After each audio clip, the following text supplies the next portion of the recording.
You can now pick up a drink and a product that packs a punch. A different type of cannabis is popping up in gas stations and convenience stores across the city. So how is that legal? We found the answer and it's sparking major concern. Anybody who's interested in hopping on over to the animal shows should visit the 4-H Club barns at the county fair. So what is THCA and why isn't it more regulated like other forms of cannabis? I'm Lina Gebhardt with this report from DePaul University's Center for Journalism, Integrity, and Excellence. Today we're here with Patrick from Little Italian Pizza, who's just going to share a little bit about what makes this pizza special and what's been able to make it a success over these past 50 years. We're here at the Nikki Haley event where young voters are sharing their thoughts about the upcoming election. And we're out here on DePaul's quad where the encampment has continued for its third day. After an unsuccessful meeting with admin yesterday, encampment negotiators say they aren't planning on removing the encampment until all of their demands are met. Put it in a cookie, pour it in a drink. Some even buy it in body lotion.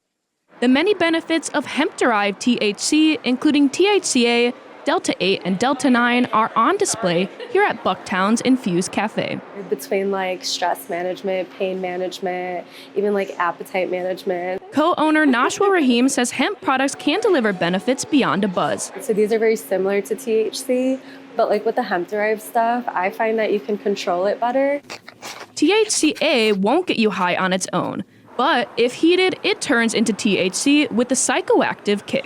Yet, in order to buy it, consumers don't have to go to a licensed dispensary. They can grab it no further than their corner convenience store. We discovered that is directly tied to a loophole in federal law. What was created in the 2018 Farm Bill because of a lack of forethought was basically a loophole that you could drive two semis through side by side. Dr. Reggie Gaudino, director of Chicago's Cannabis Research Institute, says that bill aimed to protect hemp farmers in states where cannabis was illegal, a protection that many now say backfired. While a buyer must be 21 to even walk into a licensed dispensary in Illinois, you can easily find over-the-counter THCA products in gas stations and smoke shops across the city. It's been raining on and off all day. It's pouring right now, but it's just past 11 p.m. and the third day of the encampment is nearing to a close. Now, yesterday night, CPD had warned protesters to maintain and stick to that 10 p.m. noise ordinance that goes into effect citywide, and the university also came out with a statement urging protesters to do the same thing. Even when it rained this week, the protesters remained on site thanks to supplies such as tarps, ponchos, and umbrellas. We had ponchos, everybody came together, like holding the tents down, like, and it, obviously like it lasted for like 2 different times, but I mean after that we all rallied in the circle, chanting, like clapping, and so I think it kind of goes to show DePaul that like rain or sunshine, we're gonna be here all day. Going forward, the protesters say the next step is to continue negotiating with administration until their demands are taken seriously. On Sunday, May 5th, DePaul issued an alert asking students to avoid the Lincoln Park quad as counter-protesters and pro-Palestinian protesters face off near the north entrance of the quad. To avoid escalation between the two groups of protesters, the main entrance to the quad was blocked off and monitored by the Chicago Police Department. According to a DePaul administrator, the university's public safety officers and Chicago police were continuing to work together to secure the scene at the protest and de-escalate when necessary. Matt Field, a counter-protester, feels negatively about DePaul's response to the encampment. I think DePaul should shut this down. I think this is violent.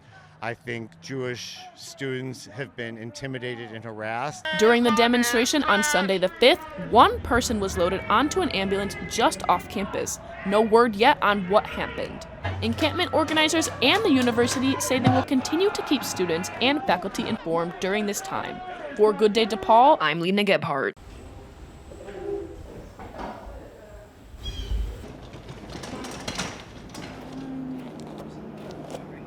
Where's your other secret spot? Like, I don't really know who I am or what to do with myself if I'm not doing something horse related. So it kind of just it just made sense. I was like, of course she's coming. I'm Riley Summers. I just rode my horse. Her name is Goldfinch. I call her Finch. She's a 5-year-old off-the-track thoroughbred mare. She's kind of a goofball. You got some lipstick going on? She loses her patience pretty easily. I kind of compare her to a toddler. She's a bit of a ham. She loves attention, people. She likes to play a lot.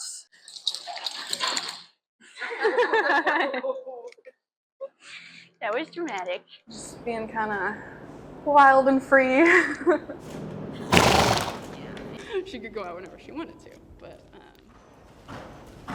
So, the first time I was ever on a horse was like birthday party trail ride when I was little. I think I was like 7. And the horse that I was on was also chestnut. So that's the color finches. So that kind of started my love of my chestnut horses. And I wanted to do it again and again and again. I started doing like summer camps, like horse camp. And then I think when I was like 8 or 9, I started doing more regular lessons, like weekly. My parents bought me my first horse when I was 12. It is kind of like an activity and something that's like a little bit therapeutic that I can kind of, like I said, fall back on and be like something that's consistent, and I can have that as like, oh, I know where I am, I know who I am, I know what's happening right now. Here in Mount Vernon, Iowa, and all across the state, blizzard-like conditions and cold deterred some voters, but couldn't stop an important display of democracy from happening. 03, DeSantis. 04, Haley. For decades, and per Iowa law, caucuses are held every 2 years during the midterm and presidential election seasons. Over 1,000 individual and county-based caucuses take place across the state at various locations such as churches and schools. The Iowa caucus is the first and most intimate contest in the presidential nomination process. Voters like Richard Jensen can participate by both expressing their thoughts and casting ballots in support of their candidate. And I've thought to myself more than a time or two, is this the best we can do? If so, we're in trouble. We need to make a change. Republican caucus goers at locations such as Mount Vernon Community High School saw candidates like former President Donald Trump, Florida Governor Ron DeSantis, and former South Carolina Governor Nikki Haley on their ballots. The nature of the Iowa caucuses has generated widespread media attention and become a targeted aspect of presidential campaigns. At Cornell College in Mount Vernon, Iowa, Dr. Megan Goldberg, a political science professor, explains why the Iowa caucuses are unique. And I think for a lot of people, this feels like a real America sort of moment, even though most Americans don't live in this sort of setting. Iowa's a really small state, and most Americans don't live in rural areas. But you're also getting candidates who aren't necessarily from a state like this, or from sort of like the same cultural background, and you're putting them in this context. While the Iowa caucuses are not always an indicator of how successful a presidential candidate will be in the primary or general elections, the caucuses remain an important aspect of the campaigning process and the Iowa culture. Those who aren't from Iowa might ask, why Iowa? Kyle Telecki, a volunteer who's been caucusing for over 30 years, explains its appeal. I think the interesting thing is a lot of times people say, why Iowa? And Iowa doesn't always end up choosing the president. I think the process is more about narrowing down the candidates than it is necessarily picking who the next candidate is going to be for the president. And I think that really helps the nation because we get to be the first people to vet them. Voters in Iowa are the first in the nation to impact the presidential election. For Good Day DePaul, I'm Lina Gebhardt. After 17 straight days of occupying the quad on DePaul's Lincoln Park campus, at approximately 5:35 a.m. Thursday morning, May 16th, the DePaul office of the president sent an email saying the encampment was being closed down. It was the last remaining encampment at a Chicago university.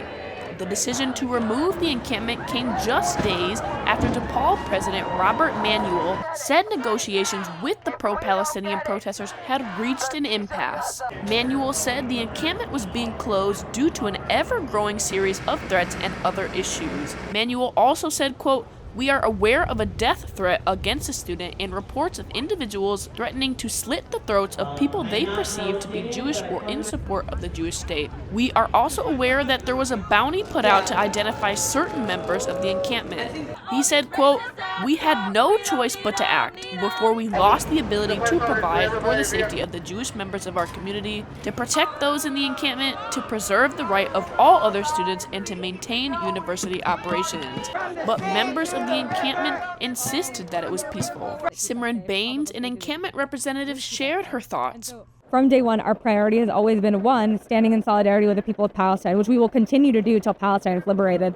And then two, making sure the people who have been putting their careers, their academic futures, and their bodies on the line for this encampment are okay, and we're doing everything we can to help them recuperate physically, mentally, and emotionally. Alderman Byron Sigcho Lopez was also critical of the university's decision. Today, we have a responsibility to listen to the students who are rightly upset, frustrated, and angry. Officer John Hine, Chicago Police Department Chief of Patrol, spoke after the removal of the encampment. As the approach occurred, voluntary compliance, all individuals who were inside the encampment voluntarily left, no confrontations, there were no resistance. 2 arrests were made outside of the encampment for obstruction of traffic. A male and a female subject were placed into custody. A 21 and 25-year-old, they were taken to the 18th District where they'll be processed and released. Ther Al-Kiswani, who says he was there at the time of the encampment's removal, shared his experience of being removed by the Chicago Police Department. As I was making pleads for the art, they were actively pushing me, shoving me, and aggressive. And I wasn't doing anything, no hands up, no anything. We realized that unfortunately DePaul chose violence against its students and its children and its community.